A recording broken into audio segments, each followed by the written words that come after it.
देखिए CH3COH बता देती हूँ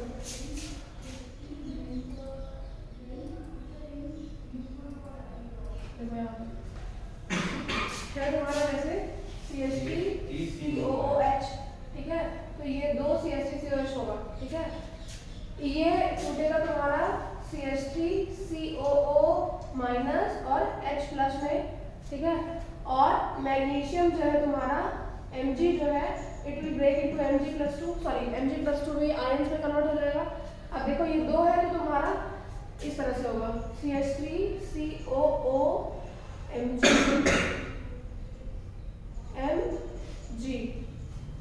ठीक है। CH3COO का फोर टॉइस और Mg इस तरह से होगा, ठीक है। ये दो रहेगा ये एक साथ ऐड हो जाएगा इस तरह से। अगर Na होगा, Na के लिए बहुत सही है, CH3COO Na हो जाता है।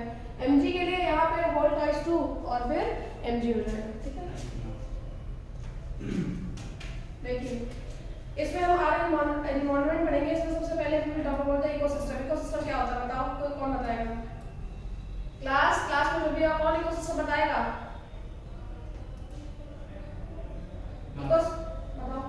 Mama, place where all the hemisphere, lithosphere, atmosphere and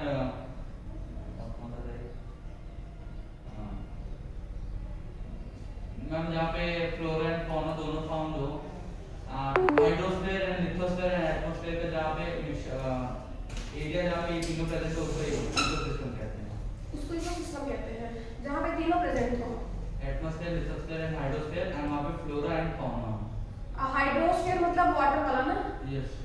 तो ये बताओ मुझे, अगर हाइड्रोस्फीयर वहाँ पे प्रेजेंट है, जैसे मान लो ग्रासलैंड ले लो, ग्रासलैंड में सिर्फ ग्रासेस रहती है डिफरेंट टाइप्स की, उसमें पानी कहाँ है?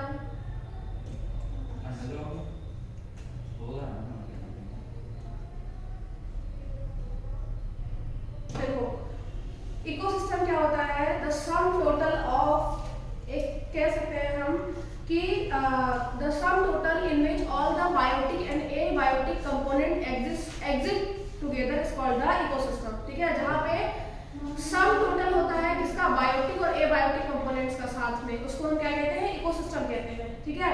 जैसे बायोटिक कंपोनेंट्स में तुम्हारा फ्लोरा एंड फना होगा, एबायोटिक कंपोनेंट्स में तुम्हारा एयर, विंड है, तुम्हारा वाटर है, लाइट है, ये सारे एबायोटिक कंपोनेंट्स हैं, सॉइल है, ये सारी चीजें प्रेजेंट होगी एक साथ जिस जगह पे, उसी को इकोसिस्टम कहते हैं, ठीक है। इकोसिस्टम की मैं बात करूं तो इकोसिस्टम कई टाइप के होते हैं बेटा। देखो इकोसिस्टम अगर हम बात करते हैं तो इकोसिस्टम तुम्हारा कई टाइप का होता है। देखो एक होता है तुम्हारा normal grassland ecosystem, grassland ecosystem में तुम्हारे ग्रासेस पाए जाएंगे, ठीक है। एक होता है तुम्हारा एक्वेटिक इकोसिस्टम, ठीक है। एक्वेटिक में तुम्हारा देखो सबका मैं अलग अलग बता रही हूँ। एक है तुम्हारा माउंटेन इकोसिस्टम, माउंटेन तुम्हारा अलग इकोसिस्टम आएगा, ठीक है। एक है तुम्हारा डेजर्ट इकोसिस्टम, ये सारे अलग अलग होते हैं, इकोसिस्टम सब अलग अलग है। अब देखो एक्वेटिक में भी तुम्हारा अलग अलग आ जाएगा। एक होता है तुम्हारा पॉन्ड इकोसिस्टम, एक्वेटिक में भी पॉन्ड अलग है तुम्हारा। मेराइन इकोसिस्टम, मेराइन में कौन सा होगा, मेराइन कैसा वाटर है, ओशियंस वाले इकोसिस्टम जो है, ठीक है। एक फ्रेश वाटर इकोसिस्टम आएगा, फ्रेश वाटर में क्या होगा तुम्हारा, जैसे नदियां हैं या लेक है, ठीक है, इस टाइप का। तो इकोसिस्टम भी कई टाइप के होते हैं, ठीक है। जैसे डेजर्ट्स इकोसिस्टम में भी कई टाइप के डेजर्ट्स होते हैं तुम्हारे, ठीक है। हाँ उसके अकॉर्डिंग होता है, इतना तुमको भी डीप में पढ़ना नहीं है, सिर्फ टाइप जाने हैं। ग्रासलैंड में तुम्हारा नॉर्मल जो प्लेन एरियाज है ग्रासलैंड में वो आता है, ठीक है। माउंटेन्स में भी तुम्हारे, इसके बाद फॉरेस्ट इकोसिस्टम, फॉरेस्ट अलग होगा तुम्हारा, ठीक है। अलग अलग टाइप के इकोसिस्टम एग्जिस्ट करते हैं। तो इकोसिस्टम को बेसिकली हम क्या कहेंगे, the sum total of biotic and abiotic components, the sum total of all living being where biotic and abiotic components are present is called the ecosystem, ठीक है। जहाँ बायोटिक और एबायोटिक साथ में प्रेजेंट हो उसको हम इकोसिस्टम कहते हैं, ठीक है। इकोसिस्टम के टाइप्स मैंने बता दिए। टाइप्स में आप क्या लिखोगे, ग्रासलैंड इकोसिस्टम, अगर टाइप्स आते हैं तो ग्रासलैंड इकोसिस्टम होता है। पॉन्ड एक्वेटिक इकोसिस्टम, अब एक्वेटिक के अंदर आते हैं पॉन्ड। अब देखो एक्वेटिक मतलब पानी हो गया, पानी के अंदर जितने भी आते हैं अलग अलग तुम समझ लो। पानी के अंदर पॉन्ड में रुका हुआ है, पानी रुका हुआ एक जगह है तो उसका इकोसिस्टम अलग होगा, ठीक है। बहता पानी है जैसे नदियों का, लेक का, उसका इकोसिस्टम अलग होगा, ठीक है। तो हमारा मेराइन वाटर का इकोसिस्टम अलग होगा, एस्चुरीज का इकोसिस्टम अलग होगा। एस्चुरीज मैंने लास्ट में बताया था, एस्चुरीज क्या होता है, जहां मेराइन वाटर और फ्रेश वाटर मिलते हैं, तो वहां का इकोसिस्टम अलग होगा। ठीक है, ये हो गया। फिर तुम्हारा है डेजर्ट इकोसिस्टम। ठीक है, उसमें जितने भी डेजर्ट के बायोटिक और एबायोटिक कंपोनेंट्स होंगे। फॉरेस्ट इकोसिस्टम फॉरेस्ट के होंगे। ठीक है, फॉरेस्ट में भी कई टाइप के फॉरेस्ट आते हैं तुम्हारे, उसके अकॉर्डिंग उसका इकोसिस्टम अलग अलग होना चाहिए। ठीक है, ये हो गया तुम्हारा आर्टिफिशियल इकोसिस्टम में। ये सब नेचुरल इकोसिस्टम है, नेचुरल और मैन मेड, दो टाइप के इकोसिस्टम सबसे पहले डिवाइड करेंगे तो इसमें होगा नेचुरल इकोसिस्टम में जो मैंने बताए वो सारे आते हैं। आर्टिफिशियल इकोसिस्टम में ऐसे इकोसिस्टम जो मैन मेड होते हैं, जैसे एक्वेरियम। एक्वेरियम तुम्हारा एक्वेटिक में आर्टिफिशियल हो गया। ठीक है, जैसे तुम्हारे हम लोग पार्क बनाते हैं। ठीक है, जू बनाते हैं, ये भी आप कह सकते हो जू और पार्क वही एक टाइप का, वो भी एक इकोसिस्टम हो गया। या फिर जैसे हम लोग खेती करते हैं, ठीक है, फील्ड्स में क्रॉप्स उगाते हैं, वो भी एक टाइप का इकोसिस्टम है हमारा। ठीक, यहाँ पे देखिए नेक्स्ट क्या है, जो मेन है, जो आपके वैसे इसको इंटरनल असेसमेंट में रखा गया है, लेकिन फिर भी हमें पढ़ा देते हैं कि आप क्वेश्चन इससे दे दे। ठीक है, इंटरनल असेसमेंट में है तो पूछा जाएगा इंटरनल में। Which organism can make organic compound like sugar and starch from the substance radiant energy sunlight? ये सब बकवास है, जो सही है वो बताती हूँ। ठीक है, where you do not clean the aquarium and some fishes or plants have died. Have you ever thought that what happened when? Obviously एक अगर organism die हो जाएगा तो क्या होगा, जो अगर एक organism मर जाता है, ठीक है, तो क्या करते हैं, उसको हम बाहर फेंक देते हैं। जब बाहर फेंकते हैं तो डिकम्पोजर्स उस पे एक्ट करते हैं, डिकम्पोजर्स एक्ट करेंगे ना, डिकम्पोजर्स उनको खाएंगे धीरे धीरे। तो इन्वायरमेंट में क्या है, एक चेन बनी हुई है। चेन बनी हुई है कि देखो जैसे डिकम्पोजर्स है, ठीक है, डिकम्पोजर्स जैसे मान लो सबसे पहले ग्रास है, एक चेन इस तरह से समझ सकते हो। ग्रास को कौन खाता है, एनिमल खाता है। एनिमल मर जाता है तो डिकम्पोजर्स उसको खाते हैं। ठीक है ना, ये होता है। और फिर इन्हीं डिकम्पोजर से, ठीक है, क्या होता है, फिर इसी ग्रास को एनर्जी भी मिलती है। ठीक है, डिकम्पोजर्स के थ्रू ही जो कुछ बचा, जैसे खाद जो बन जाती है, उसी से उनको एनर्जी मिलती है। तो एक तरह की चेन चलती है यहाँ पे। ठीक है, यहाँ देखो 3 स्टेप चेन है तुम्हारी। Who Yeats whom and form a chain at least 3 steps। कौन किसको खाता है, ठीक है। तो यहाँ पे क्या लिखोगे, डिकम्पोजर जो है वो एनिमल्स को खाते हैं, एनिमल्स प्लांट्स को खाते हैं। तो इस तरह से यहाँ पे जो चेन बनेगी वो यहाँ पे डिकम्पोजर हो जाएंगे। यहाँ पे डिकम्पोजर को कौन खाएगा, एनिमल खाएगा, सॉरी यहाँ पे हाँ एनिमल को डिकम्पोजर खाएंगे, और उल्टा करने बना दिया था, प्लांट्स से स्टार्ट होगा। प्लांट्स को एनिमल खाएगा और एनिमल को डिकम्पोजर। ठीक है, एनिमल जब मर जाएंगे तो उसको डिकम्पोजर डिकम्पोज कर जाएगा। यहाँ पे देखो फूड चेन और फूड वेब दोनों में डिफरेंस देखो क्या। फूड चेन क्या होता है, फूड चेन बेटा इंटरलिंक चेन को कहते हैं। हाँ, इसमें क्या होता है कि एक सीरीज होती है जिसमें बायोटिक ऑर्गेनिज्म पार्टिसिपेट करते हैं। ठीक है, एक ऐसी फूड चेन की बात कर रही हूँ। अ सिंगल सीरीज या फिर एक सीरीज आप कह सकते हो।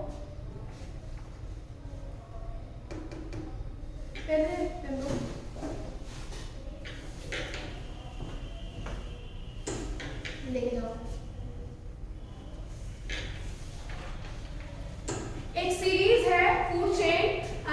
It is a series in which organisms are taking part. और कौन से ऑर्गेनिज्म उसमें पार्टिसिपेट करते हैं, ऐसे ऑर्गेनिजम्स जो क्या होते हैं बेटा, जो बेसिकली सिर्फ एक मतलब बायोटिक उसको इन्वॉल्व करते हैं, बायोटिक कंपोनेंट्स को इन्वॉल्व करते हैं, वही इसमें पार्टिसिपेट करते हैं। समझ में आया?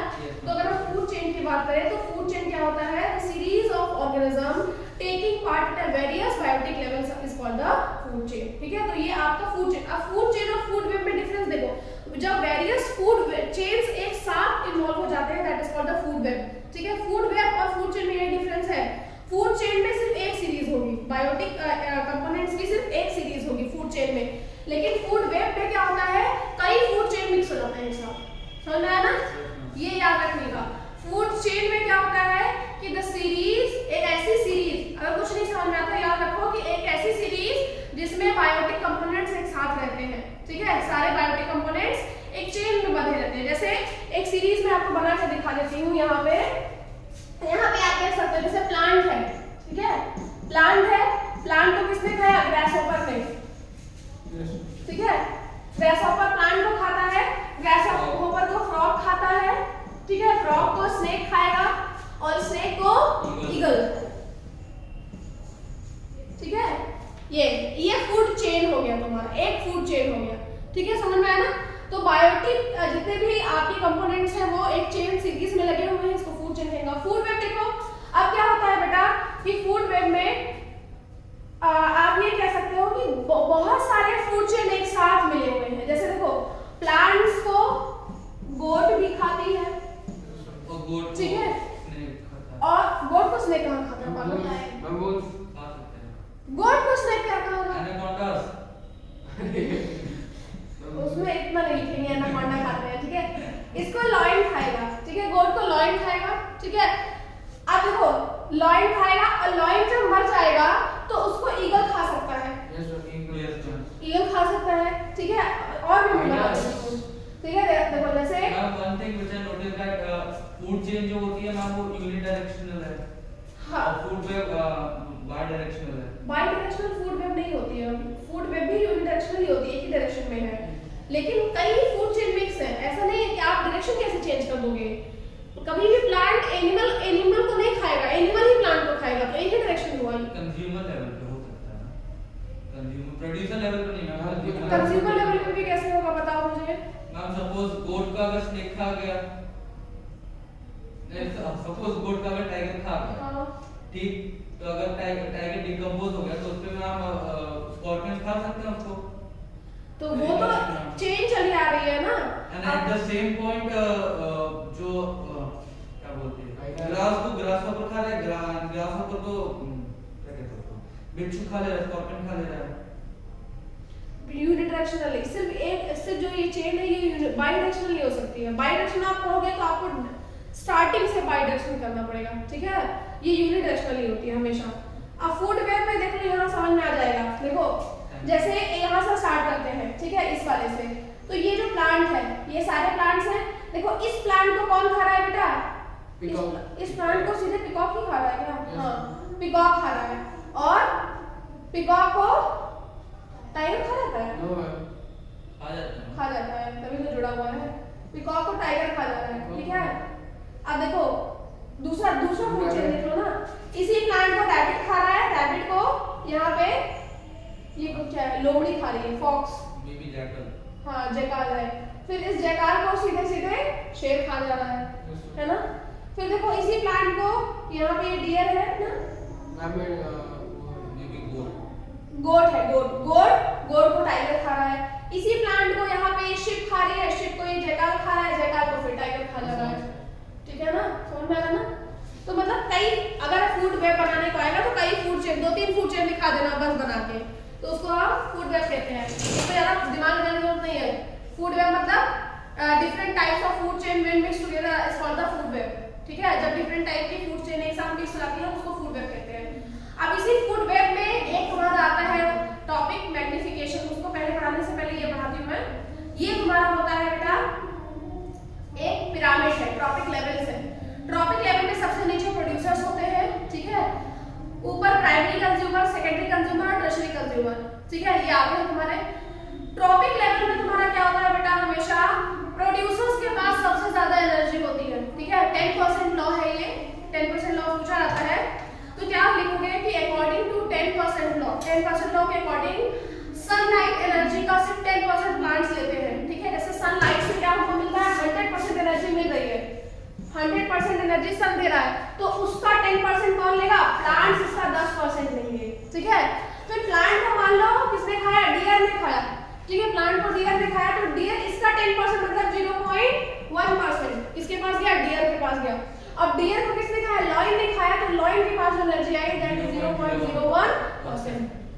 तो जो जितने ऊपर ट्रॉपिक लेवल में होगा उसके पास उतनी ही कम एनर्जी जाएगी, ठीक है। जो जितने नीचे ट्रॉपिक लेवल में होगा, बिलो में जैसे प्रोड्यूसर्स हैं उनके पास सबसे ज्यादा हाई एनर्जी होती है। तभी देखो हरी सब्जियां खाने से ज्यादा एनर्जी मिलती है एज कम्पेयर टू चिकन और वो सब खाने से, ठीक है।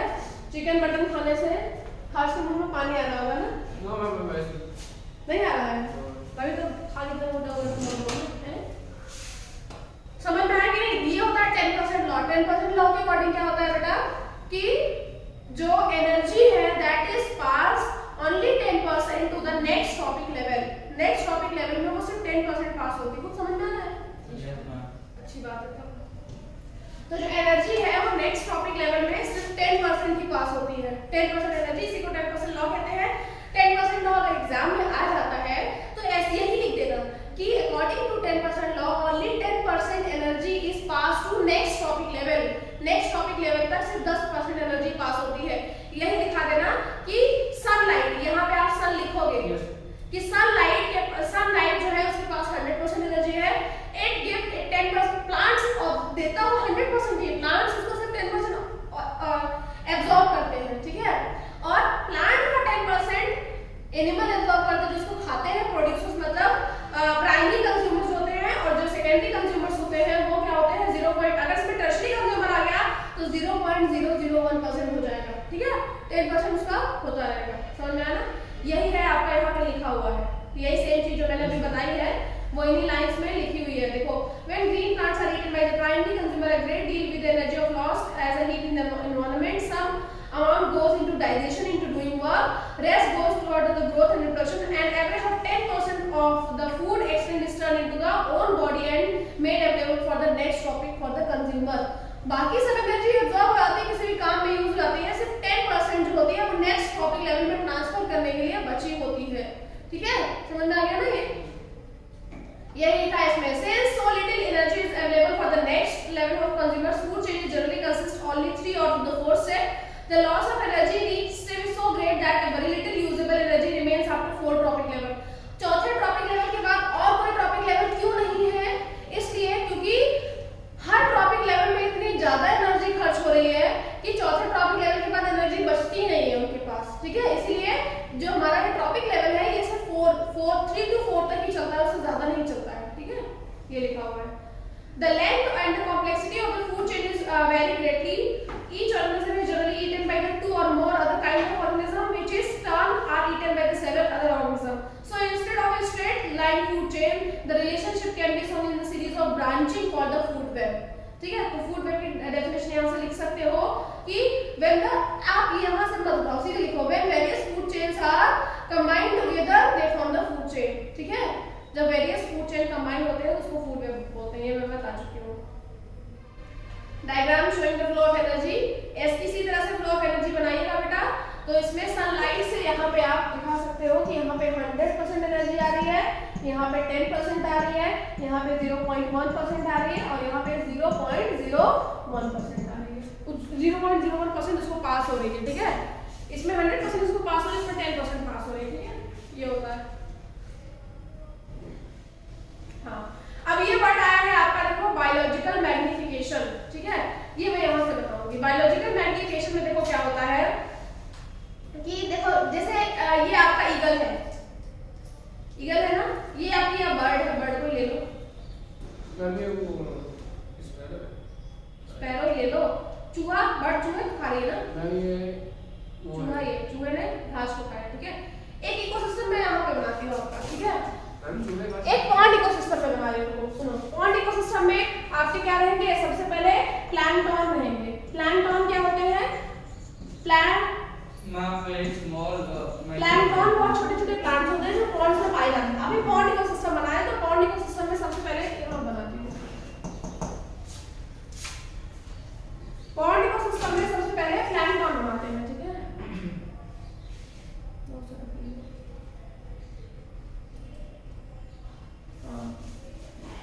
देखो पॉन्ड इकोसिस्टम में सबसे पहले मैं बना रही हूँ प्लैंकटन, ठीक है। तो सबसे पहले आपका प्लैंकटन आ जाएगा। प्लैंकटन जो होते हैं उसको जू प्लैंकटन खाते हैं, ठीक है। जू प्लैंकटन खाते हैं। जू प्लैंकटन जो छोटे छोटे कीड़े होते हैं पॉन्ड में, ये पॉन्ड इकोसिस्टम बना रही हूँ, ठीक है। अब जू प्लैंकटन को फिशेस खाती है, स्मॉल फिशेस, ठीक है। स्मॉल फिशेस खा रही है, स्मॉल फिशेस को लार्ज फिशेस खाती है, ठीक है, बड़ी फिशेस। अब बेटा ये जो स्मॉल फिशेस है, ठीक है, इनको हमारा बर्ड भी खा सकती है, बर्ड भी खाते हैं इसको, ठीक है, बर्ड खाती है। और इसको इस स्मॉल फिशेस और लार्ज फिशेस दोनों को ह्यूमन खाते हैं, दोनों ही ह्यूमन खा सकते हैं। ह्यूमन तो किसी को खा सकता है, ह्यूमन सबसे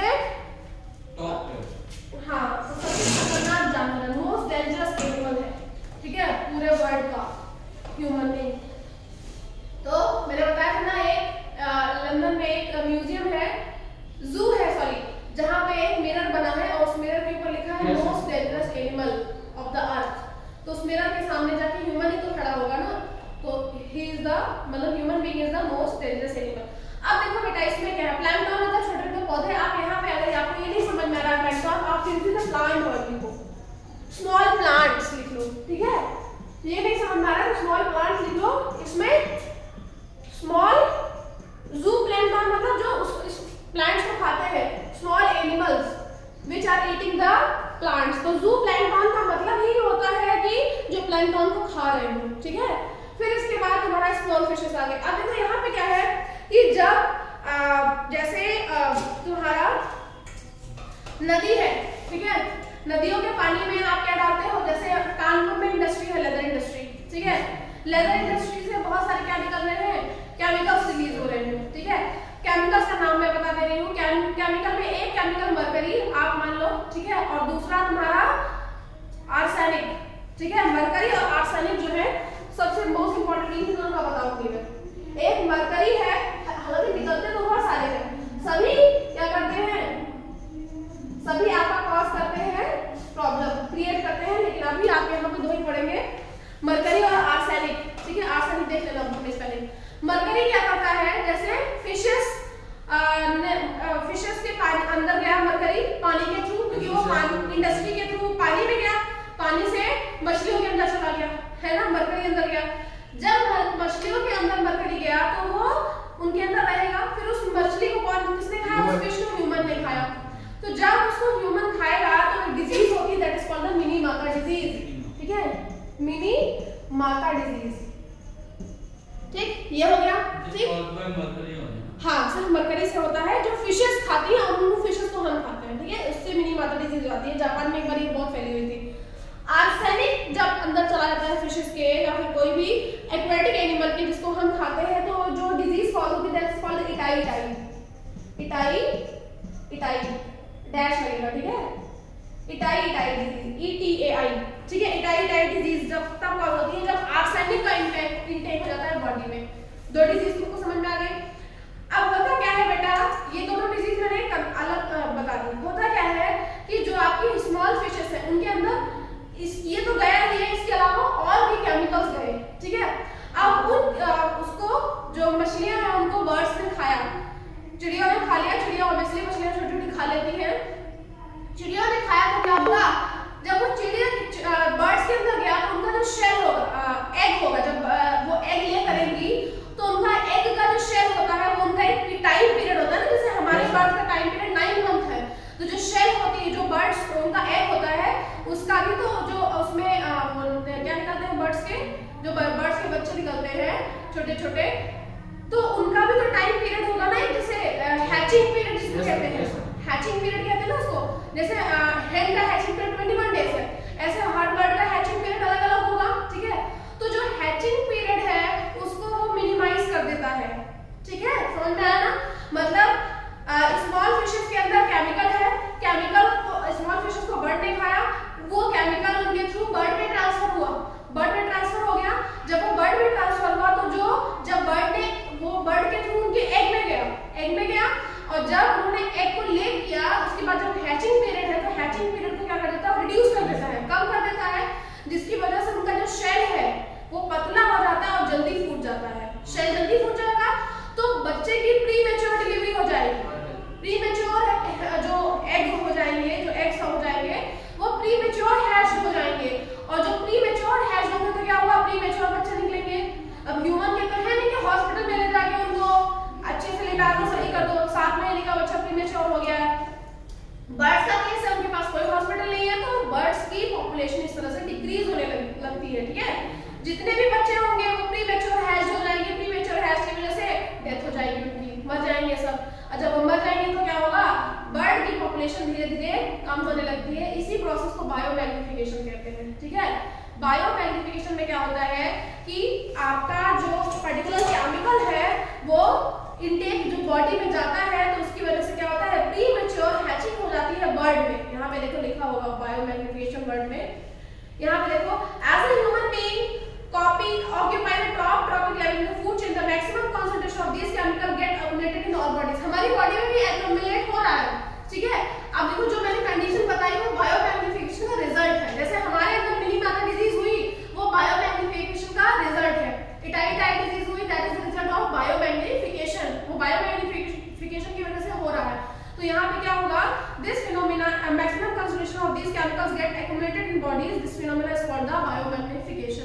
इस फिनोमेना को हम बायोमैग्निफिकेशन कहेंगे। समझ में आ गया ना ये क्या होता है बायोमैग्निफिकेशन? तो उसमें क्या लिखोगे, when the chemical get accumulated in the body, या फिर the concentration of chemical is increasing in the body and get accumulated is called the biomagnification. अब इसमें एग्जांपल दोगे तुम, एग्जांपल में जैसे Minamata disease in human beings is caused due to the mercury, intake of mercury, ठीक है। Itai type disease is caused in human being due to intake of arsenic. और सबसे अच्छा बायोमैग्निफिकेशन का जो एग्जांपल है वो हमारा जो बर्ड की शेल है, that is pre mature hatching जो होती है बर्ड्स में, सबसे अच्छा एग्जांपल हमेशा माना जाता है बायोमैग्निफिकेशन का, ठीक है। ये हो जाएगा तुम्हारा यहाँ। This is the reason why the food grains such as wheat and rice, vegetables and fruits and even meat contain very amount of pesticides reduce. Obviously pesticides में भी बहुत सारे केमिकल्स होते हैं वो हमारी बॉडी में जाते हैं, ठीक है। फिर how do environment our activities affect the environment? Ozone layer getting depleted. Obviously ozone layer तुम्हारी क्या होती है, O3 होता है, ये मैं बता देती हूँ तुमको। O3 जो है this is the ozone layer, ठीक है। O3 का स्ट्रक्चर कुछ ऐसा होता है आपका, ठीक है, इस तरह से 6 7 1 2 3 4 5 6 7 है ना। इसमें 1 2 3 4 5 6 7 8, इसमें एक इससे मिला है 1 2 3 4 5 6 7, ये हो गया, ठीक है। ये आपका O3 का स्ट्रक्चर है, ठीक है। एक सेकंड, यहाँ पे O3 माइनस 3 हो गया, इसके पास 7 इलेक्ट्रॉन है ना, 1 2 3 4 5 6 7, तो ये आपका माइनस में जाएगा, एक माइनस में जाता है, ये आपका माइनस में, ठीक है। O3 का स्ट्रक्चर ये होता है आपका। अब देखो O3 जो है ये ओजोन लेयर है, ठीक है। ओजोन लेयर जो है ये हमारे किस लेवल पे पाई जाती है, स्ट्रेटोस्फीयर में कि ट्रोपोस्फीयर में? सबसे टॉप पे होता है, सबसे टॉप पे होता है, ठीक है। सबसे टॉप पे कौन होता है? ट्रोपोस्फीयर की स्ट्रेटोस्फीयर? मैम प्लेन तो ट्रोपोस्फीयर में होते हैं, लेकिन सबसे टॉप वाला नहीं है स्ट्रेटोस्फीयर में, ठीक है। ये हमारे कहाँ पाई जाती है, स्ट्रेटोस्फीयर में पाई जाती है। ओजोन लेयर सबसे ऊपर होती है, ठीक है। इसका फंक्शन क्या होता है कि सनलाइट, सन की जो अल्ट्रावायलेट रेज है उनको आने से रोकती है, ठीक है। अर्थ पे उनको पड़ने से रोकती है। जैसे ये हमारा अर्थ है ये, और यहाँ पे हमारा ये स्ट्रेटोस्फीयर है, सन यहाँ पे है, सन की अल्ट्रावायलेट रेज आ रही है, तो यहीं पे ओजोन की लेयर होगी जो अल्ट्रावायलेट रेज को वापस भेज देती है, ठीक है, वापस भेज देती है। बाकी जो लाइट है वो इसके थ्रू आती है। तो ये प्रोटेक्टिव लेयर है जो हमको अल्ट्रावायलेट रेज से बचाती है। तो आप ओजोन लेयर आएगा तो क्या लिखोगे, it is a protective layer which protect us from the ultraviolet rays, harmful ultraviolet rays से बचाती है, ठीक है। इसका फार्मूला होता है O3, ठीक है। O3 जो है वो नॉर्मली क्या होता है, ऑक्सीजन गैस जो है वो ऑक्सीजन के दूसरे मॉलिक्यूल एटम के साथ रिएक्शन करके O3 बनाती है, ठीक है। एटमॉस्फेयर में वो रिएक्शन होता है, O3 बनाता है। ओजोन लेयर गेटिंग डिप्लीटेड किसके थ्रू होता है, क्लोरोफ्लोरोकार्बन, CF/CS की वजह से ओजोन लेयर डिप्लीट हो रही है हमारी। तो रीजन क्या है, क्लोरोफ्लोरोकार्बन। ये देखो रिएक्शन ये है आपका, ozone is the higher level of the atmosphere that protect the UV radiation acting on an oxygen molecule. The higher energy UV radiation split apart from the oxygen molecule into free oxygen atoms. These atoms combine to form the molecular oxygen to form ozone, ठीक है। इस तरह से होता है, मतलब जो O2 gas है उस पे जब UV रेज पड़ेंगी, अल्ट्रावायलेट रेज पड़ेंगी तो दो पार्ट में टूट जाएगा वो O और O में, फिर वो O और O जो तीसरे ऑक्सीजन के साथ मिक्स होकर क्या बना लेगा हमारा O3 बना लेगा, ठीक है। फायर एक्सटिंग्विशर यूज किया गया था 1987 में, जहां पे आपकी CF/CS का प्रोडक्शन बढ़ा था, और यही CF/CS क्या होती है आपकी क्लोरोफ्लोरोकार्बन। आपका बेसिकली आजकल तो रेफ्रिजरेटर में पाया जाता है, जिसकी वजह से ओजोन लेयर डिप्लीशन होता है। ऑस्ट्रेलिया AC में, रेफ्रिजरेटर में, जितने भी आपके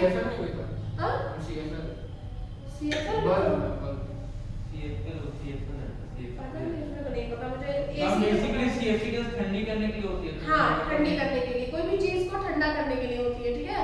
तो आप देखोगे ऑस्ट्रेलिया वर्ल्ड मैप में देखोगे ऑस्ट्रेलिया के ऊपर ओजोन लेयर डिप्लीशन आपको एकदम साफ दिखेगा, ठीक है। Next managing the garbage we produce. Ma'am जो ओजोन लेयर है मैम वो गैसेस एक्सचेंज को भी प्रिवेंट करती है। नहीं, गैसेस एक्सचेंज होने पे गैस उसके नीचे है बेटा। मैम अगर गैसेस एक्सचेंज को अगर प्रिवेंट नहीं करेगी तो मैम जो स्पेस है वो तो वैक्यूम है, तो मैम जो हमारी ऑक्सीजन है और जो बाकी गैसेस हो तो फिर स्पेस में कहीं चली जाएंगी। तो उसके ऊपर आपके लेवल्स बने हुए हैं ना, स्ट्रेटोस्फीयर, ट्रोपोस्फीयर।